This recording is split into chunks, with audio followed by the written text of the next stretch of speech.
Hola, buenos días a todos y todas. Soy Amanda de la Garza, directora del MUAC, y es un gusto para mí darles la bienvenida a este segundo encuentro internacional Museo Digital, Ciudadanía y Cultura. Em, este encuentro, como ya señalaba, está en su segunda edición y se propone mostrar una diversidad de posturas sobre las herramientas y plataformas digitales. Sin embargo, se hace estas preguntas en un momento inédito, producto de la pandemia, producto del distanciamiento social y producto de que hemos volcado nuestra vida hacia la posibilidad de comunicarnos, conectarnos, producir contenidos también desde el ámbito de la cultura a partir de las plataformas digitales. Sin embargo, hay muchísimas preguntas, no arribaremos probablemente a respuestas, pero hay muchas preguntas que nos haremos en este foro a partir de la generosa reflexión de muchos de nuestros ponentes, de nuestros invitados, que pertenecen a diferentes ámbitos, tanto de la universidad como de otros contextos a nivel internacional. En ese sentido, algunas de estas preguntas justamente tienen que ver con temas como si las herramientas digitales representan esa utopía, ese futuro que ya es presente, son en realidad un campo social que muestra necesariamente otras brechas que existen ya en las estructuras sociales, al mismo tiempo como estas herramientas y plataformas han modificado y modificarán las prácticas artísticas, por otro lado, y al mismo tiempo nuestro quehacer como museos. En ese sentido, creo que es muy importante pensar y reflexionar que estas preguntas, si bien se plantean en un marco de acción, es decir, nosotros como museos no podemos definir enteramente las condiciones bajo las que actuamos, sí tenemos en ese sentido que tomar una actividad y una actitud proactiva en términos de determinar las condiciones y las formas en las que podemos avanzar en nuestros contenidos estratégicos y en términos del acceso a la cultura a partir de las posibilidades que nos ofrecen las herramientas digitales. Este encuentro no sería posible sin esta alianza que hemos desarrollado desde el primer encuentro con la Fundación Telefónica Movistar México, y en ese sentido me gustaría muchísimo agradecer al equipo de la Fundación Telefónica Movistar México, primeramente a Nidia Chávez, a Javier Cano y a Bárbara Perea, y también agradecemos a la Cátedra Internacional Inés Amor en Gestión Cultural y a todo el equipo del MUAC por hacer posible este encuentro. Y ahora pues me voy a permitir darle la palabra a Nidia Chávez, sin cuyo apoyo decidido y colaboración y complicidad pudiéramos haber hecho este encuentro. Muchísimas gracias, Amanda. Quiero saludar a todas las personas que nos siguen a través del canal de YouTube del MUAC. Sean todos bienvenidos al encuentro Museo Digital, Ciudadanía y Cultura. Quiero saludar además a todas las expertas y expertos que nos acompañarán durante todos estos días y saludar a Jorge Volpi, que sigue a continuación con sus palabras, coordinador de difusión cultural de la UNAM. En 2017, Graciela de la Torre, en ese momento directora del MUAC, nos propuso unir esfuerzos para lanzar la iniciativa Encuentro Internacional Museo Digital. Por supuesto, nos sumamos porque era y sigue siendo un tema muy relevante para Fundación Telefónica Movistar desde nuestra línea de cultura digital. Ahí estamos dedicados a analizar cómo la tecnología ha impactado distintos ámbitos del quehacer del ser humano. Y por lo tanto nos resultó muy pertinente abordar en ese momento las posibilidades que los instrumentos digitales ofrecían a las prácticas museísticas contemporáneas. En el encuentro pasado se realizó un mapeo de lo que sucedía alrededor del mundo en el terreno digital, aterrizado en los museos e instituciones culturales. Y se convirtió, y tenemos que decirlo, en la primera iniciativa de su tipo en México y en Latinoamérica.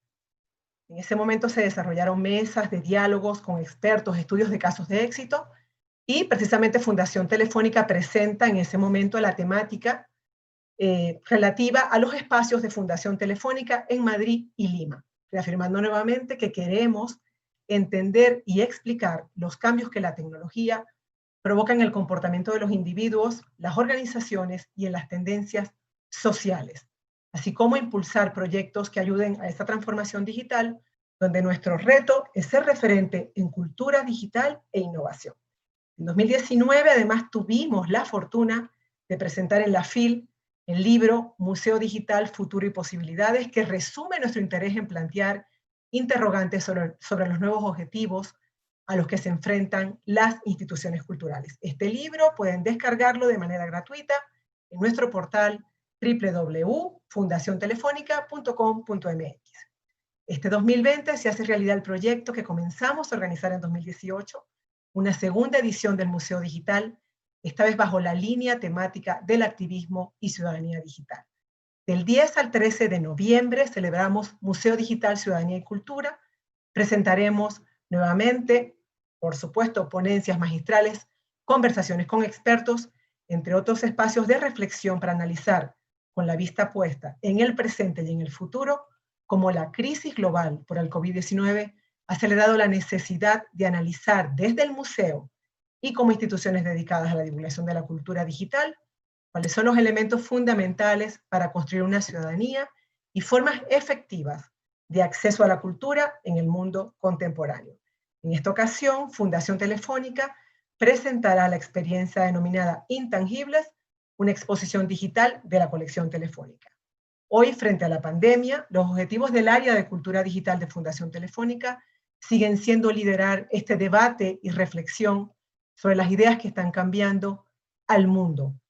Fundación Telefónica ha decidido dar continuidad a su oferta en beneficio de la sociedad mexicana, para que un número mayor conozca y se beneficie de nuestros proyectos y contenidos digitales. La formación y el aprendizaje y la colaboración, hoy más que nunca, deben seguir para prepararnos para el futuro. La desigualdad, sin duda alguna, será el reto más grande al que nos enfrentaremos y, frente a esta realidad, debemos garantizar que la mayor parte de la población tenga acceso a la tecnología y a las oportunidades que brinda el nuevo mundo digital. Entre estas oportunidades, una muy relevante y la que motiva este encuentro es el acceso a la cultura. Sean todos bienvenidos. Muchísimas gracias. Muchísimas gracias, Nidia. Y ahora quisiera darle la palabra al doctor Jorge Volpi, coordinador de difusión cultural de la UNAM, a quien agradezco enormemente que nos acompañe en este momento inaugural de este encuentro internacional.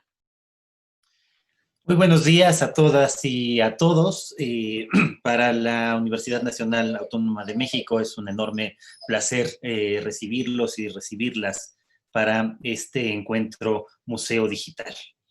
Cuando en 2017 el MUAC y la Fundación Telefónica Movistar convocaron este primer encuentro de Museo Digital, no podían haber imaginado lo que iba a ocurrir 3 años después. Es decir, ya estaba ahí el germen de todas las herramientas digitales y su reflexión para ver cómo el museo podía acercarse de otras maneras a los distintos públicos que podían tener. Y ahora estamos en una situación radicalmente distinta, en donde los museos, como la mayor parte de las instituciones culturales, han tenido la obligación de cerrar en medio de la pandemia y, por lo tanto, de utilizar al máximo sus herramientas digitales para poder continuar con la función central que tienen hacia sus distintos públicos. Así que no podía haber mejor ocasión que esta para tener esta segunda edición de Museo Digital, Ciudadanía y Cultura, precisamente en el contexto de la pandemia. Tratar de evaluar precisamente el uso de estas herramientas digitales de manera crítica, saber cómo los distintos museos pueden convertirse en museos digitales y seguir cumpliendo su función hacia la ciudadanía y hacia los derechos culturales, y al mismo tiempo reflexionar también sobre lo que esto significa, sobre qué significa no tener de pronto una buena parte de los museos físicos y los recorridos físicos, tanto en México como en el mundo. Hay museos que se han ido abriendo, otros que abren y tienen que volver a cerrar. Es el caso de lo que está pasando ahora, sobre todo en Estados Unidos y en Europa. Y por supuesto tenemos que reflexionar qué ocurre con el museo digital cuando el museo real, el museo analógico, se encuentra cerrado para el público. Quiero agradecerle enormemente a la Fundación Telefónica Movistar, Nidia Chávez, muchísimas gracias por el apoyo, y felicitar a Amanda de la Garza y a todo el equipo del MUAC que hace posible este encuentro. Y en nombre del rector Enrique Graue, desearles a todos los participantes, mexicanos y extranjeros, el mayor de los éxitos a lo largo de esta jornada, en estas jornadas en las que podremos justamente reflexionar en un momento clave sobre lo que significa el Museo Digital, en un momento en el que la cultura sigue estando profundamente afectada en todos los sentidos por la pandemia de COVID-19. Así que, sin más, quiero que iniciemos, desearles lo mejor al inicio de los trabajos de esta segunda edición de Museo Digital, Ciudadanía y Cultura. Y una vez más, agradecerles a todos los que lo hacen posible y desearles el mayor de los éxitos con la reflexión que ahora se vuelve tan urgente sobre estos temas. Muchísimas gracias y mucha suerte. Muchísimas gracias al doctor Jorge Volpi y a Nidia Chávez. Nada más algunos consejos técnicos para la traducción simultánea. Nuestra siguiente charla va a ser en inglés. Pueden acceder a ella con el icono que dice interpretación en el Zoom. Los videos que se van a presentar no están traducidos y pueden hacer sus preguntas en el chat general o a través de la transmisión de YouTube. Las recogeremos y al final de la charla podremos avanzar sobre las preguntas. Muchísimas gracias y bueno, vamos a dar inicio a la primera mesa del encuentro Museo Digital.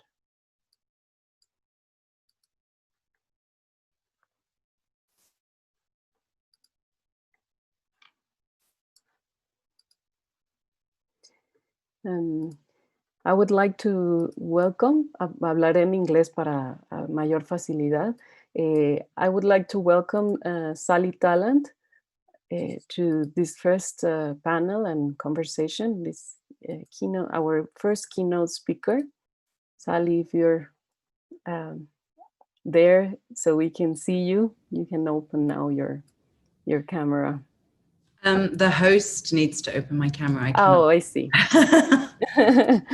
Great. Just a second.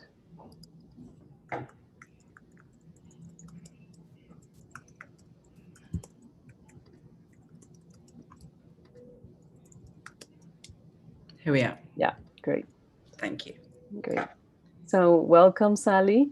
It's my pleasure to start this conversation or this forum with you. I'm very honored that you could be with us today. I'm just gonna briefly introduce you before you can start your talk. Sally Talent is the president and executive director of the Queen's Museum in New York. She was previously the director of Liverpool Biennial from 2011 to 2019. From 2001 to 2011, she was head of programs at the Serpentine Gallery in London, where she was responsible for the development and delivery of an integrated program of exhibitions, architecture, education, and public programs. She has curated exhibitions in a wide range of contexts, including galleries, museums, public spaces, and non-art contexts. She is a regular contributor to conferences nationally and internationally. In 2018, she was awarded an OV for services to the arts in the Queen's Birthday Honours List. So the title of the conference is "What Sane Person Could Live in This World and Not Be Crazy?" And that's like a very important question, I would say, because we are going through really difficult and crazy times that we never expected to live before. So after Sally finishes our the first part of the talk, we'll have a conversation and then we'll go with the Q&A with the questions from the public. Thank you, Sally. So thank you, and thank you, Amanda, so much for the invitation. It feels more important than ever before to have international conversations. We're experiencing physical distancing, but I think even more, we're yet to understand what the impact of this national distancing and the lack of ability to move and remain connected around the world is going to have. So I'm going to screen share because I'm going to do a presentation. Amanda, can you tell me if it doesn't work? So I'm just going to sure. turn my screen sharing on. Okay. And can you... Oh, no, wait. That's done. All right. Yeah. Can you see that? Yeah, we're looking at the presentation. Okay. So welcome, everybody. So this is the Queen's Museum in New York, for those of you who haven't seen. And on the front of the museum, there's a message, and it's an artwork by Meryl Lederman-Ukeles. And I'm going to begin and end today's presentation with that work, which took place both on the facade of the museum, but also took 2,000 digital screens across the city and was also presented on Times Square. So what sane person could live in this world and not be crazy? This is a quote from Ursula Le Guin, who is a science fiction, or was a science fiction writer. And I think probably like me, many of you must be feeling like we're living inside the science fiction novels we read when we were younger. This dystopian moment is something we feared, but now we experience. And I wanted to focus on where we are a little bit. So we're suffering from climate grief. Collectively and individually, we're experiencing what no generation of humans has ever faced, which is grieving the ongoing loss of the planet as we have known it. We're also grieving the loss of place, loss of homes, loss of jobs, loss of income, and loss of food security. We're losing whole towns and cities, not only to climate change, but now to mass unemployment. We do not yet have the language for talking about this kind of grief. We don't really know what it looks like yet. We don't know how to think about and therefore process this grief in a way that might enable us to move forward. But just as grief over the loss of a person puts into perspective what matters in our lives, we can hope that collective experiences of ecological grief and loss may coalesce into a strengthened sense of love and commitment to the places, ecosystems, and species that inspire, nurture, and sustain us. We're in the midst of global protests, a pandemic, and political uncertainty. People are being forced to move. We're experiencing a global refugee crisis. Borders are being brutally enforced and closed just as we need them to be opened. We need to embrace the reality and needs of migration and immigration. The impact of technology on our lives and behaviors is yet to be understood. We have a generation of young people who are turning to clicktivism and artivism as a way of being seen and heard. But media swarms divert our eyes from seeing the rising nationalism and inequity clearly enough to act. As we should, we're rethinking our cultural spaces. We have many protests in museums, and we should be hopeful that people feel they can be seen in our spaces and that their voices can resonate. Perhaps we can create brave spaces for agonistic and difficult discourse.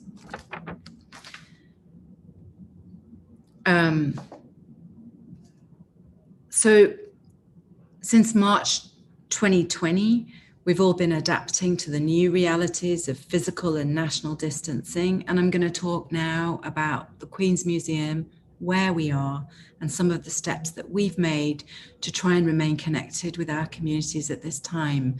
But I wanted to show you some images that might locate a little bit where I'm coming from. So this map shows where Queen's Museum is located. We're about an hour on the subway from central Manhattan. Actually, it's 18 minutes in a taxi, and you can cycle it in about 45 minutes, but the subway takes a while. And as you can see from this map, the physical infrastructure that serves and enables people to move around the city does not serve Queens as well as it should. So there are 2.3 million people in Queens. 48.5% of the population are foreign born, and 56% speak a language other than English at home, which means that the minority is the majority in Queens. It is the most diverse urban area in the United States, and over 160 languages are spoken in our borough. So we benefit from being in the incredibly diverse and an incredibly international context.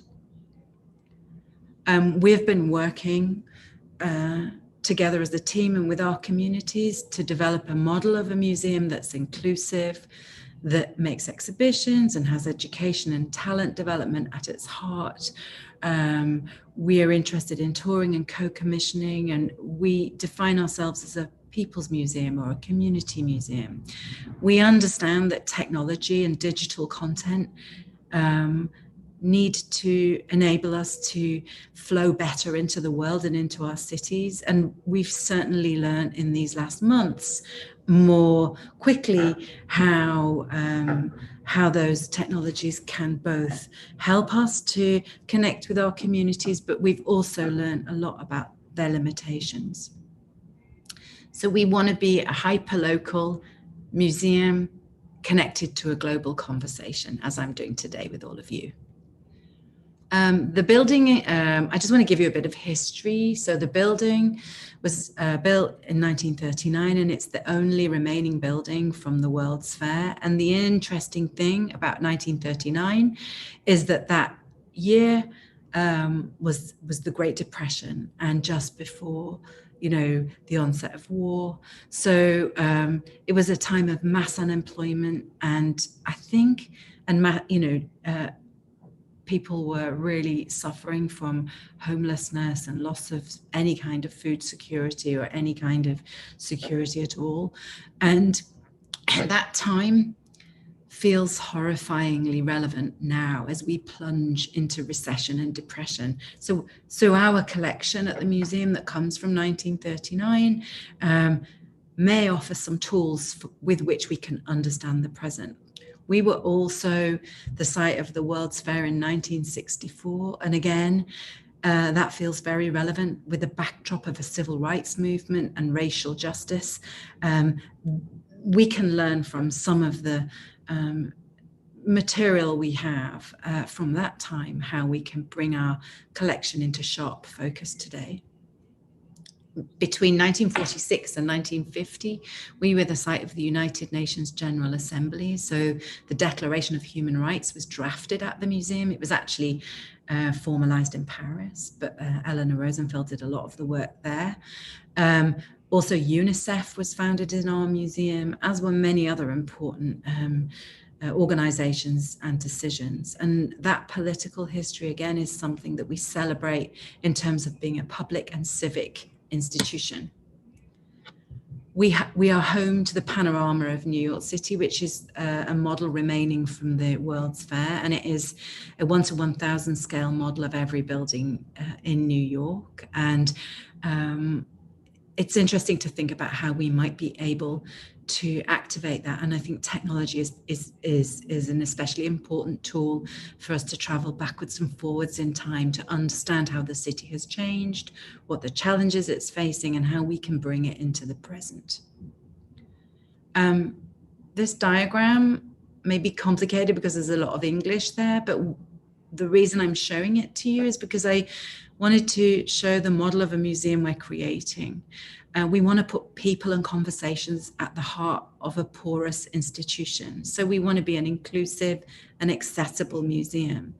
And in the yellow bubbles, what you can see are the many stakeholders and partners that we work with. So our artists, international partners, research partners in the form of universities, schools and colleges, cultural partners and civic partners around the city, and of course our supporters.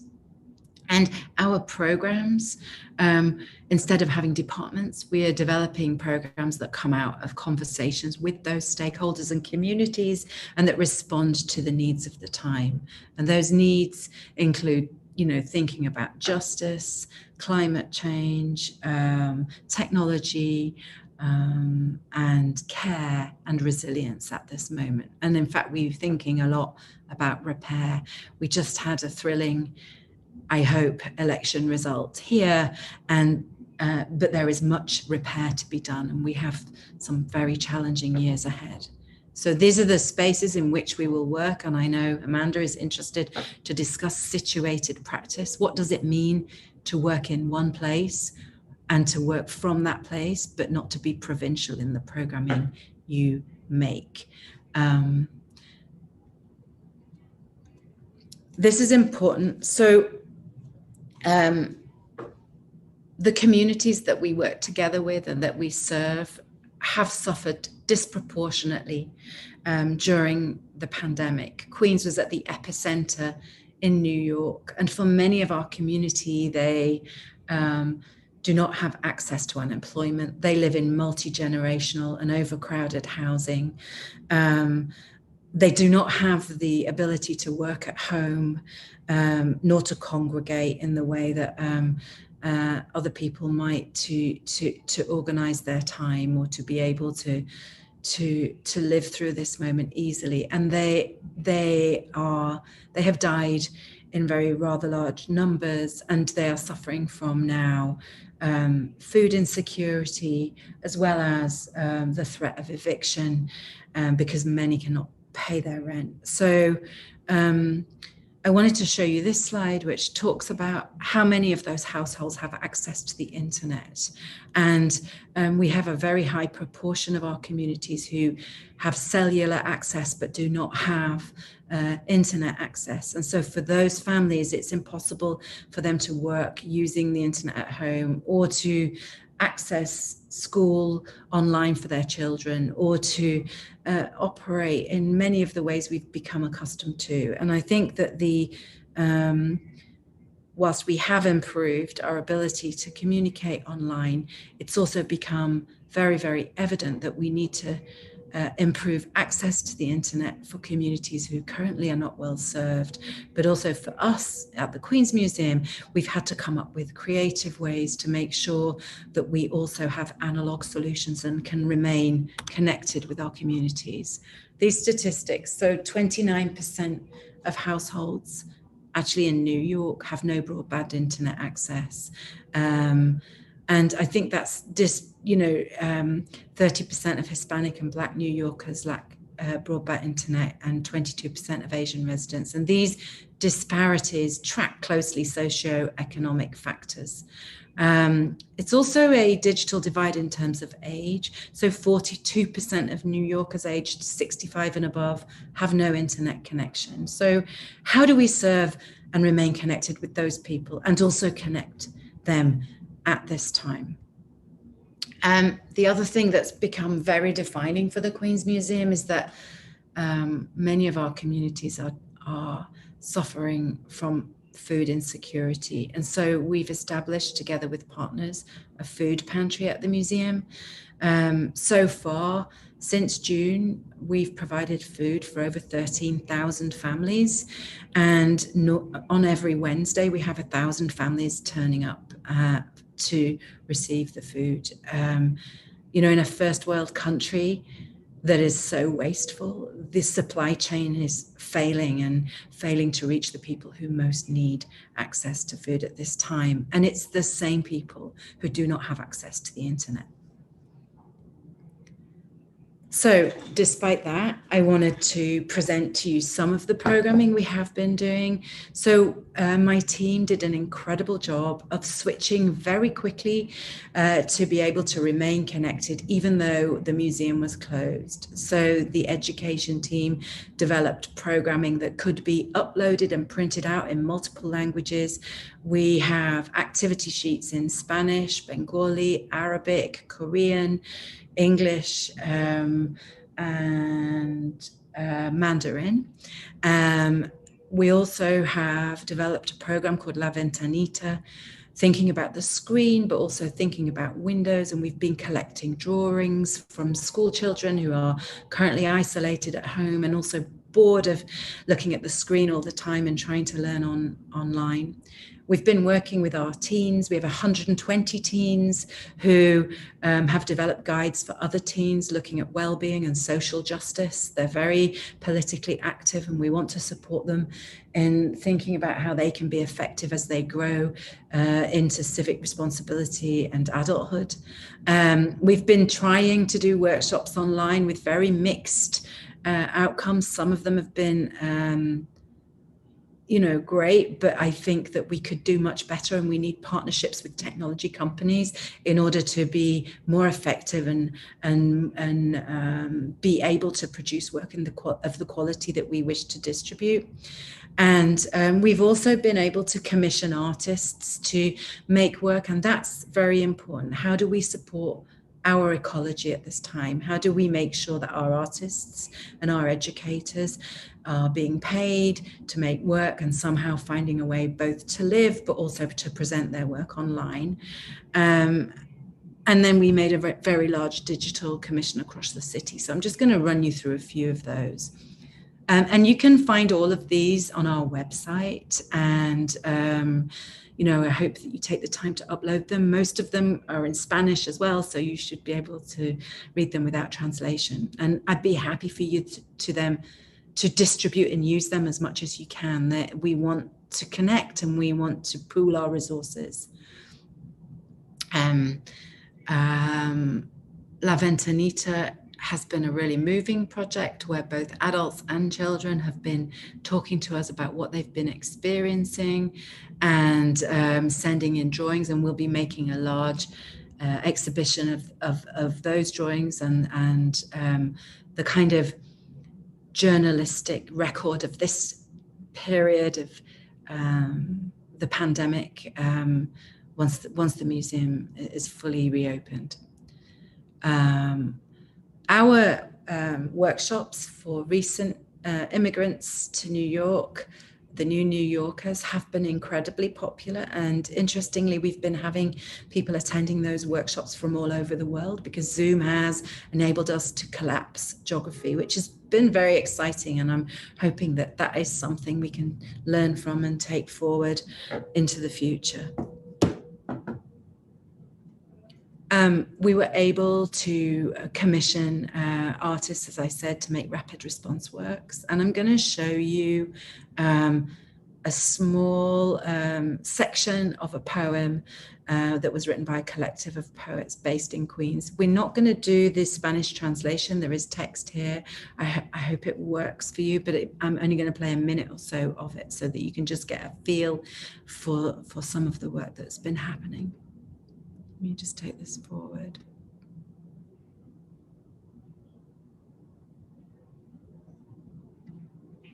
Come with me to Space Horse.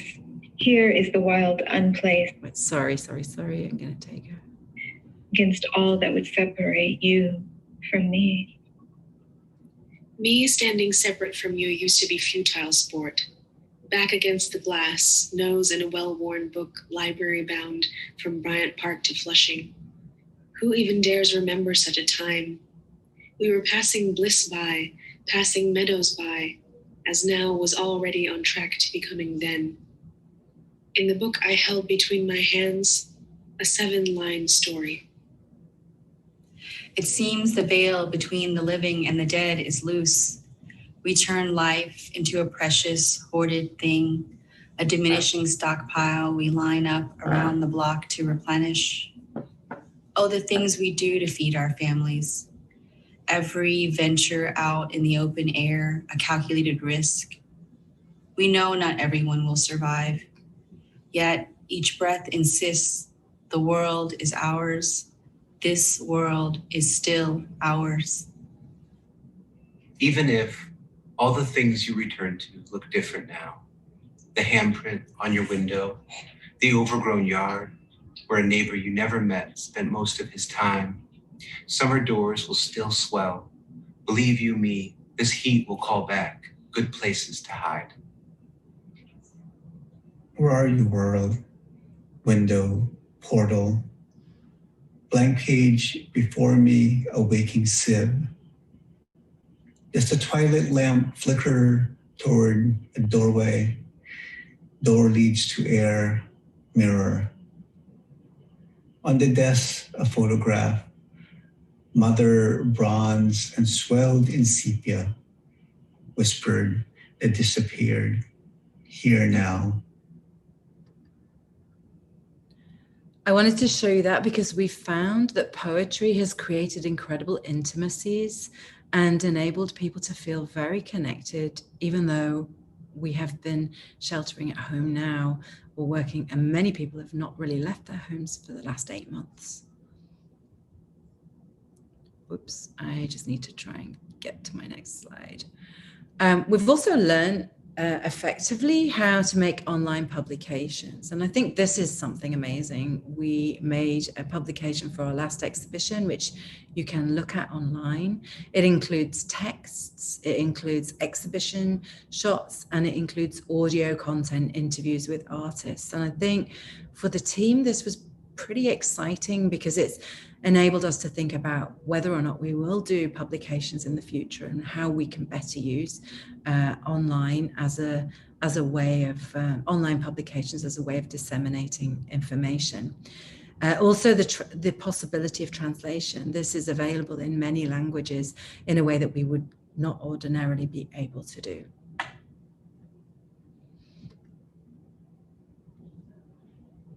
Wait, I'm just trying to go to the next slide.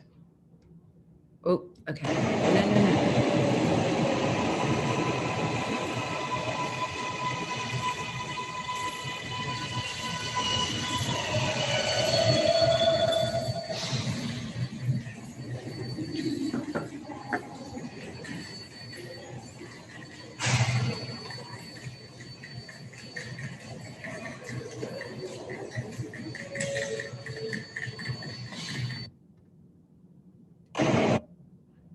I don't know how to make it stop. I'm going to tell you about it in a second.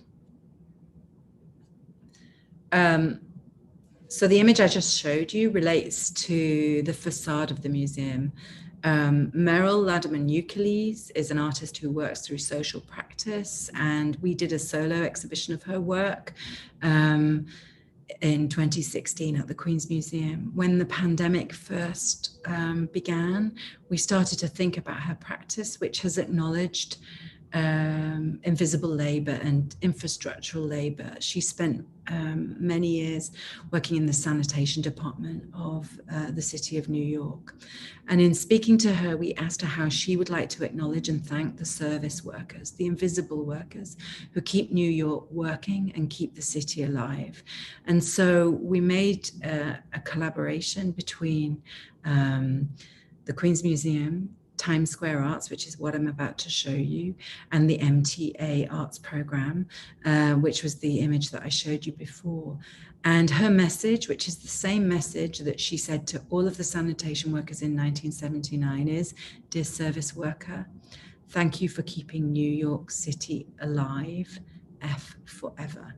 And that message has been flowing for the last month through the streets, through the digital infrastructure of the city. So it's on the facade of the museum as an analog sign, and it will remain there until we have an effective vaccine. Every 15 minutes, it's presented on the this enormous screen at Times Square, and it is presented on 20,000 screens across the subway. So whenever you go on the subway, every 15 minutes or so, you will see the message. And the hope is that those people who are cleaning and maintaining the infrastructure and working on the infrastructure of the city will feel acknowledged and seen. So I'm just going to play you this, which is it's a short clip from Times Square, so you can see how it looks there.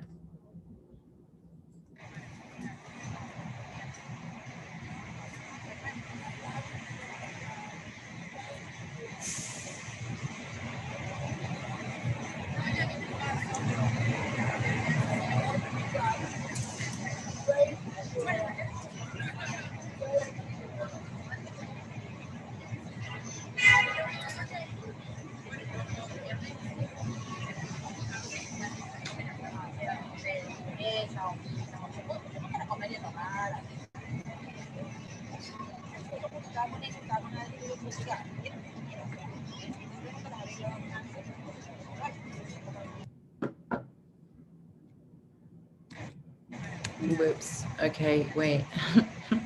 I need to get out of here. I just want to get off the video screen. So I'm going to stop screen sharing because that's the end of my presentation. Okay. So I suppose the questions I have and would be interesting to discuss with you is who can stay at home and work? Who has the space? Who has access to technology?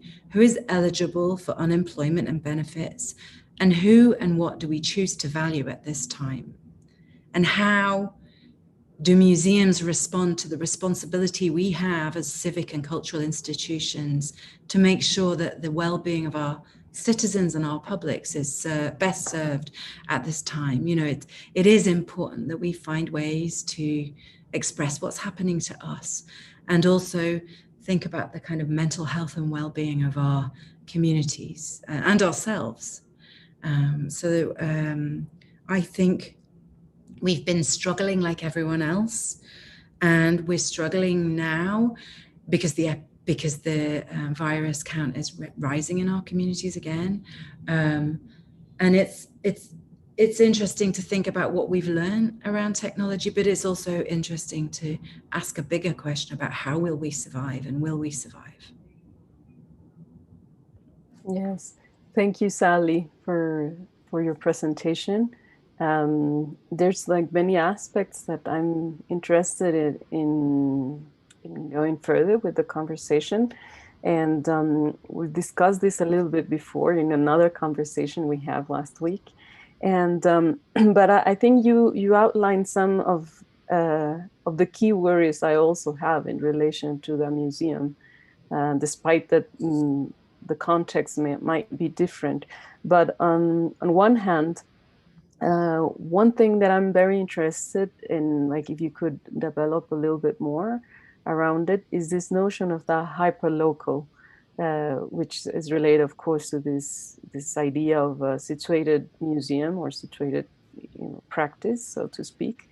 And in this sense, because what I see is that we live in a time where some of the key aspects of our work are framed in a different way, because the notion of situated has to do with the notion of place, of course, of a locus, but at the same time, the digital always involves this notion of the non-place, or the like there's no place, but at the same time, this is in a way a contradiction. But I think that's why we need to rethink new ways of not thinking it as a contradiction, but rather displaying, as you have shown us, all these initiatives that actually think the local, but in a different way. And also because, for me, also sometimes this notion of just the local can have other political, complex consequences. But that's why this notion of hyperlocal, but not provincial, as you've already mentioned. I mean, it's interesting because at first we panicked because, simple things like we could not even function offsite. Like half of my team didn't have internet access. And so I had to buy them computers and provide internet access. We had to become way more connected and competent ourselves. But then it's incredible how quickly we adapt and learn how to manage, and how the answers kind of emerge from these. I've been reading, there's a great book, Emergent Strategy, that I've been reading, and the kind of strategies that you need to show themselves. And the first thing we realized was we have to be connected with our community. So we built a hyperlocal coalition together with there's a complex of museums around us. So with other institutions locally, so the Hall of Science, which is a science museum, the theater, the zoo, actually, who have real problems because they have living collection. at least I'm not dealing with that. And then also with the local school, with like community organizers, with activists. And what we looked at was, what are our assets? What do we have? Not just knowledge. And then how do we lever what we have and make it of use to our communities, which is how we ended up being a food pantry, because they were like, we need space. And I was like, I have acres of space and a car park, which is a parking lot, which is very useful. But, we've really learned that the key tool for us is the telephone. So like cell phones are the main way. For example, the 1,000 families who come to get food book in on an app off their phone, and they know what time to come. And we know if they've got any specific dietary requirements and how many people we're feeding. It's hyper organized. And so we never have a line of people where it's too long for the food supply we have. We make sure that we can feed everybody who comes. And that is because of an effective use of technology. And then, some of our seniors, I think I told you this, but we've been sending them images of our collection and then calling them and having intimate phone conversations, because not everybody can handle Zoom all day.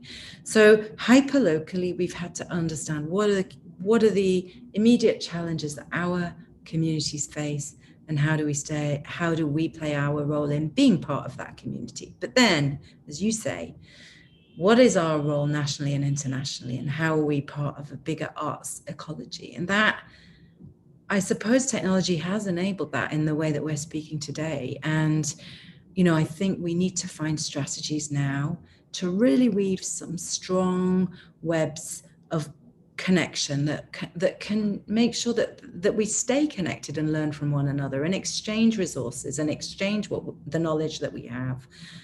Because the truth, certainly here in New York, is that when I look out of my window, nobody's working here. Like, the unemployment that's rising will lead to eviction, and it will lead to homelessness, and we're entering into winter. So these actual realities make it very difficult for us to prioritize making exhibitions, honestly, at this time. We've been thinking about what can we do that's meaningful and that can make sure that art and culture have a role in people's everyday lives and can alleviate some of this, or even help make visible some of this. So I'm not sure if that answers your question, but I think that, technology as a tool can help us remain connected. But I do think that I would say here, surely it would be possible during a pandemic to make Wi-Fi fully accessible for those communities that can't afford it. That's a decision, and it's political. Those communities have been redlined in terms of access to housing, access to food, access to care, and actually the hospital, they have less choice around hospital provision, and they also have less, as I showed you, less transport infrastructure. And so, I think digital infrastructure, I think there is a good argument for saying, why not try and make that more freely available, certainly for those people that can't afford it. That would change things for our communities now.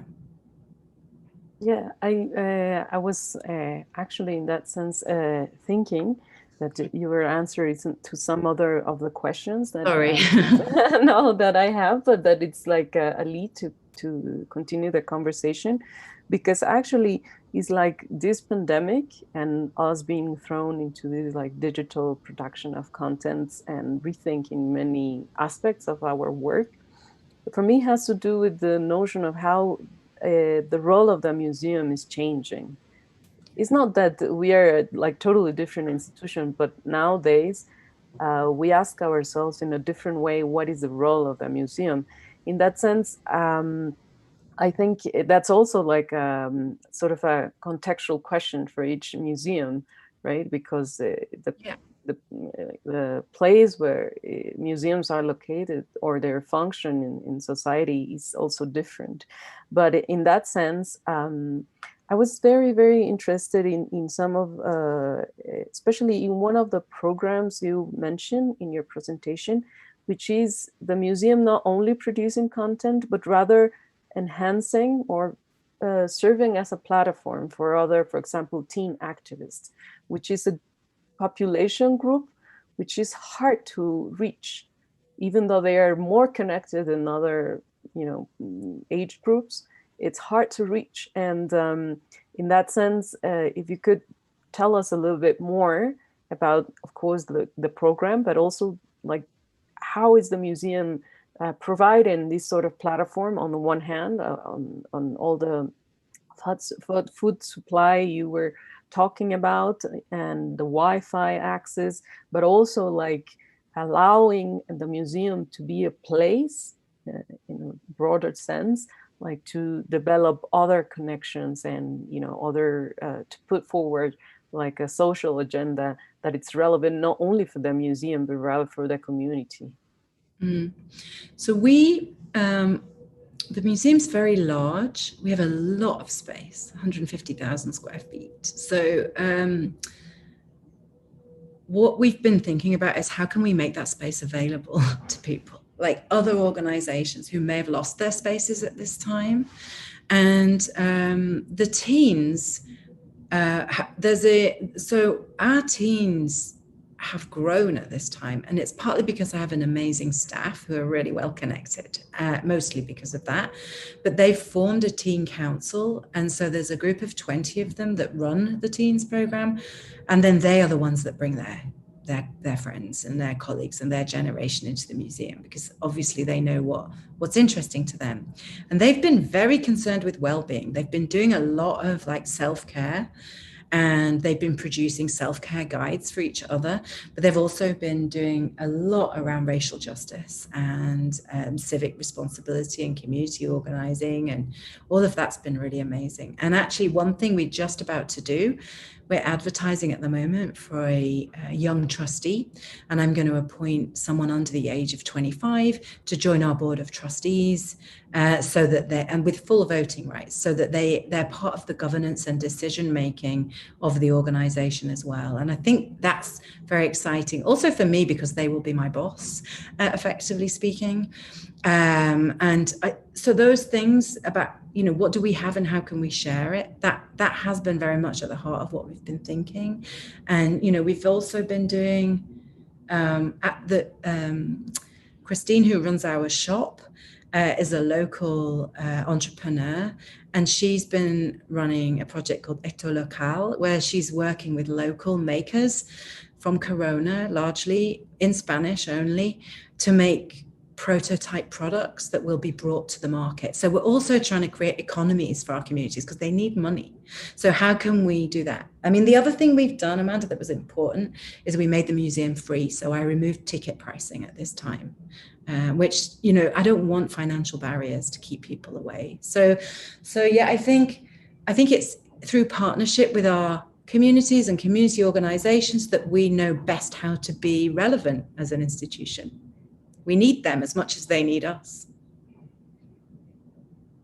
Yeah, I think that's something very important, that as museums, we don't have all the answers in that sense. Like we need to think with other people that are working already in the communities, right? Because it's because we have probably less experience in that sense, since it's kind of recent how like the museums have turned into like rethinking their role in society. And in that sense, there's also another aspect that for me has been very important about your presentation. It's just because we always think of the museum, even like in a broad sense, as a public space, right? Like a space where we can meet and discuss and, like in this abstract way of understanding public space. But how is it like this notion of like, of course, we cannot be together properly at the museum right now. Many museums are closed, or others are like half open or closed, and we know. But this notion of intimacy and public space, because they seem also contradictory in a very strict way, because I think it's not only providing cultural content, but rather probably providing cultural content that it's relevant for the time being and for the specific community we're working in. So how does this notion of intimacy, especially because the digital tools, they allow us to, for example, have this conversation and not having to, fly or move or like hear other opinions from around the world.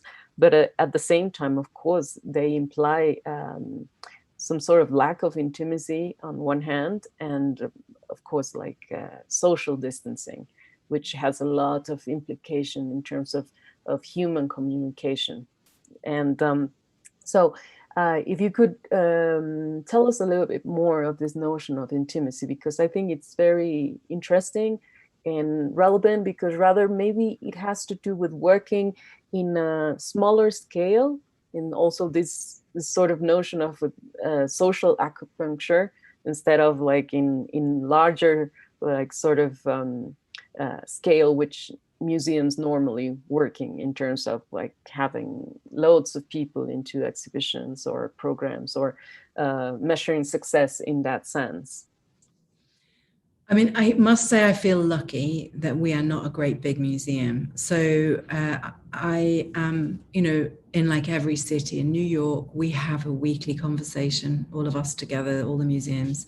And for the big institutions that are reliant on ticket sales and blockbuster exhibitions, this is a completely disastrous moment. We are not reliant on that. And also, because of where I am in Queens, I'm also not, we don't get these kind of enormous donations. Like, I'm not struggling with some of the issues that other people are facing. But I do think that, we've been back on site now for a couple of months. And the fact that we have to limit how we gather. So we're currently in a zone that means that we can only have 25 people at any one time, because we're yellow, which hopefully we won't go orange. So we have to keep very conscious around spacing. But even for the team, at first, people have become accustomed to working at home, I think, and they thought that they were working well. We all thought we were working well. But now we've been coming back into the museum. It's such a relief to physically see people and to be able to read their bodies and the temperature of the conversation and the kind of actual physical reality of the conversation. It's entirely different. So even though we are physically distanced, there's something amazingly gratifying about physically seeing people, even though we're masked and we're being very careful. I still think that there's a massive need, because people are isolated and they are feeling lonely. And actually the reality that, what we're looking at is at least another 6 months of this. What does that mean for our mental health, especially as it gets colder?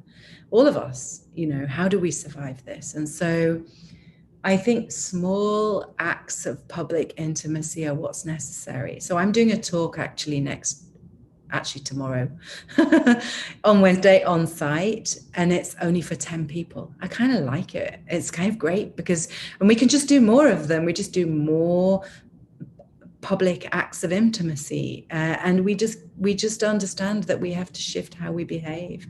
I'm not missing the enormous galas that I had to go to and all of those, but I am missing what they produced in terms of financial resources. But I think we're learning how to be more responsible with how we interact with one another, but it doesn't mean we can't still find ways to remain connected. But I am aware, as I'm sure you are, that there are a lot of seniors who are very lonely and isolated right now, and that's a concern. So I don't really know how to answer your question. I think we're learning. How is it for you? I mean, you're off site still, right? Yeah, we're still close, and we are rethinking, especially in how to connect in a different way, not in a more intellectual, sort of approach to art. We're a very large museum, and we're really thinking on how to produce other connections around art that don't go through like more of a explaining intellectual approach, because we have that gained already. People see us as a reference in terms of even the digital content we are producing, of intellectual reference in terms of art history and so on. but how can we produce other connections? Because that's something also you pointed out, which I thought it was interesting, how we have to rethink in this extreme context, what is the notion of well-being and what is the relationship of what we produce as museums or we do as museums and well-being. Because before, of course, well-being had to do with having a nice moment, probably at the museum, or like spending some nice free time. But now it's just not like those are not the it's not the context right now, as you've pointed out. It's just like even mental health, that's well-being, having access to communicate like through Wi-Fi or a phone, having the possibility of of actually connecting to other people. Sally, I think just a second, un segundo nada más, porque creo que se paró la transmisión.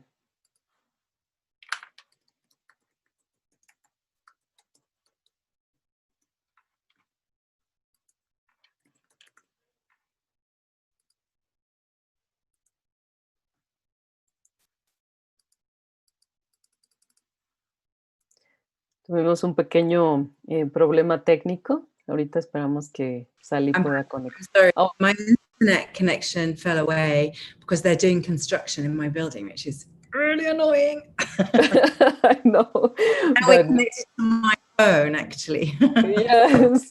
No, but you're back. You're back. I was sorry. just talking about just how it changed the notion of well-being right now, and how you pointed out that health, mental health, and it's an important issue in isolation, and like the notion of well-being has changed for us, and how we can actually address that as museums. There's some like a question from the public that I would like to do to you, that it's like, how do you plan on short or like medium or long term in this moment, in this global context? Is it possible to plan, and how do you do it? And also like what resources, like technical, more conceptual resources can we have to plan and imagine, this notion of planning, but also imagining how is like the near future and like medium term future, which is hard to know what's gonna happen. So we have decided that 2021, we've declared it as a year of uncertainty. And from January to January, we're going to embrace what uncertainty offers us as a way of rethinking what the relevance of the museum is. So we're just going to ride that out. We're going to give artists free studio space for that time. We're also appointing a number of co-thinkers, so to think about what intelligence and knowledge do we need to navigate this moment. We're also paying a number of different community organizations. We have enough funding to pay 8, and offering them our spaces, but not just staff supporting them, but also some financial support to be able to present work in the galleries. And then collectively, that community, together with the staff, we will think about, we'll create platforms of research, and we're going to think about care, repair, play, because we were always the site of a fairground, and we were also a skating rink at one point, and justice.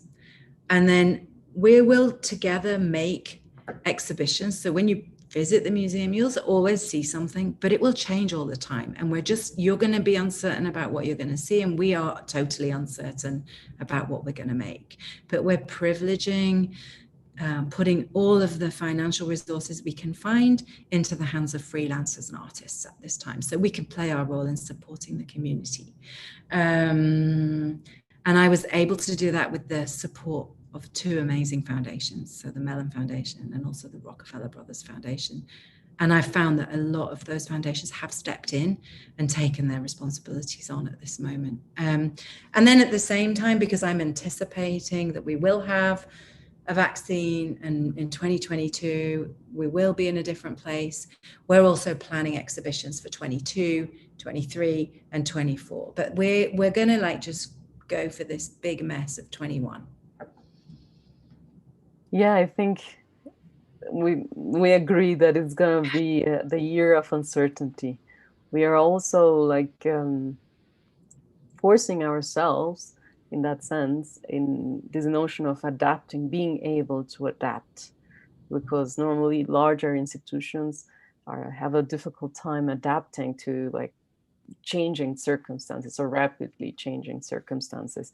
So yeah, and I think you point out something that it's really important, that is thinking with others, right? Like because not to be isolated, and because this is like a sort of a global situation that we're all going through. So I think it's very important to think together. And there's another question I wanted to ask you relating to social practice, because I know like not only at your time in Queens, but before you've worked a lot with social practice and also have developed a curatorial practice for a long time in relation to specific contexts, like in Liverpool, you know, I had the chance to know in the past. But what is right now, like for me, I've been thinking a lot on how social practice has become very relevant right now as sort of an artistic practice, and how it can produce like some of the things we are talking about. So if you could tell me a little bit your thoughts about like social practice, because that's another community we are also part of and we are working with, which is the cultural artistic community. Yeah. So, you know, my feeling is that artists in general are very flexible in how they think about the world, and they are citizens first and people first, and then they're artists. And so in terms of like engaging with civic questions or political questions or social practice, normally artists do not have the kind of hesitation that I think curators have. And so to my mind, the curatorial infrastructure and institutions, museums and galleries, and the way that they choose to value certain work over others, are the things that are in the way of us being genuinely relevant in terms of the artwork that artists want to do. And so, you know, one of the things that we're trying to do at Queen's Museum is that the free studios that we're going to offer, those artists will be given the free studios, they'll be given money to make work that we'll present in the galleries, but they will all be expected to work in our schools and with our communities, and they'll be paid to do that. And that's like a prerequisite. So it's a kind of, I don't want to call it a social practice residency, because I think all artists have the responsibility to be a part of and not apart from the culture in which they live. Yeah. So for me, you know, the reason I'm at the Queen's Museum and not a different museum is that I want to think about the value that art has in people's everyday lives and how it can be transformative and empowering in terms of making sure that people have access to culture and the ability to be heard. Yeah, totally. I think that's very important. And also, as you say, artists have a different way of like kind of, they don't have the type of concerns probably institutions have. And in that sense, probably our role is just to provide the possibility for artists like to still be producing questions and art in that sense.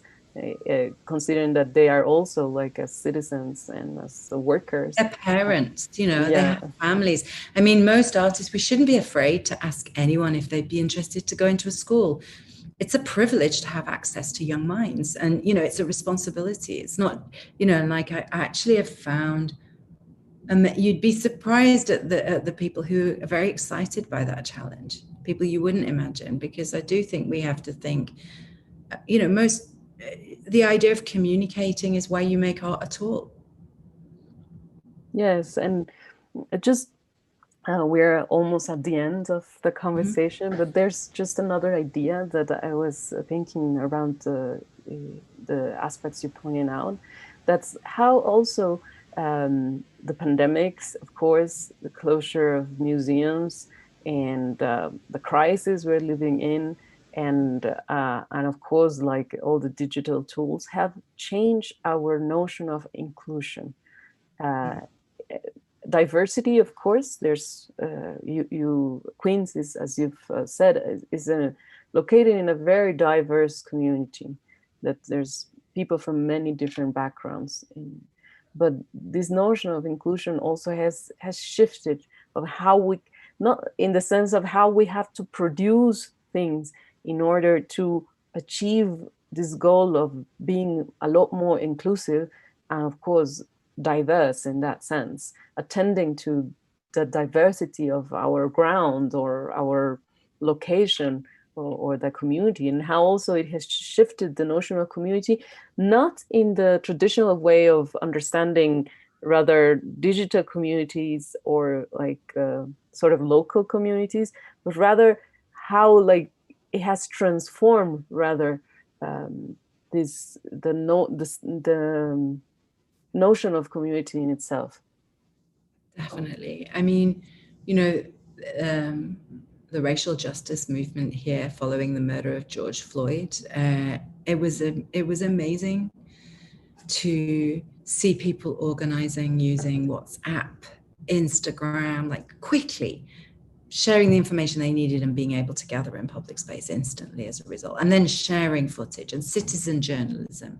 So you can witness things now in a way that we did not see before. So much more inequity is made visible. And I think better understanding how people need to and want to use technology is probably the best way for us to then understand how, as museums and cultural institutions, we, you know, for some of my communities, WhatsApp is the only way I can communicate with them. It's like that is these gigantic WhatsApp groups that they have in Flushing. And then sometimes, you know, some people are like our older audiences are on Facebook, and then we have Instagram audiences, and it's like understanding who uses what platform and what they use it for. You know, I've just hired a digital content manager, and he's amazing, and he's transforming what we're capable of. And I think that's what we need. We need all of these amazing, innovative, young entrepreneurs to come and join us and help make the museums more relevant for the future. Yes, reimagining our museums along with other people, you know, all this notion of innovation, but like thinking more of a, not such as a technological innovation, but rather a social innovation in that sense. It's a communication innovation, actually, I think. Yeah, exactly. Communication innovation, yeah, totally. And I think that we are, all museums were going through this like sort of deep reflection and acting, because we don't have that much time to reflect. And but I think, yeah, well, Sally, thank you so much for this really interesting conversation, and for accepting being part of like our keynote speaker for the forum of the Digital Museum. And thank you so much. It was a pleasure. Thank you. And thank you to all of you for being here. We're in Queens. We want to be connected. So just get in touch. Great. Thank you. Y ahora, bueno, cerramos con esto la primera actividad del Encuentro Museo Digital. El siguiente panel comenzará a las 11:30 y se llama Museos Inmateriales, rutas hacia diversas ciudadanías digitales, en compañía de Susana Smith Bautista, William Alfonso López Rosas y Ramiro Martínez. Y será moderado por Luis Vargas. En el chat pueden encontrar el link a la conversación. Empezaremos en punto a las 11:30 y también, digamos, pueden verlo a través de la transmisión de YouTube en el canal de MUAC en directo. Muchísimas gracias a todos por acompañarnos y espero que nos puedan acompañar en todas las actividades del museo. Pueden también ver el programa y descargarlo en el micrositio de la página del MUAC, que es www.muac.unam.mx/museo-digital, y ahí pueden tener acceso a todos los contenidos de Museo Digital. Muchísimas gracias. Los esperamos en estos días de intensa actividad. Hasta luego.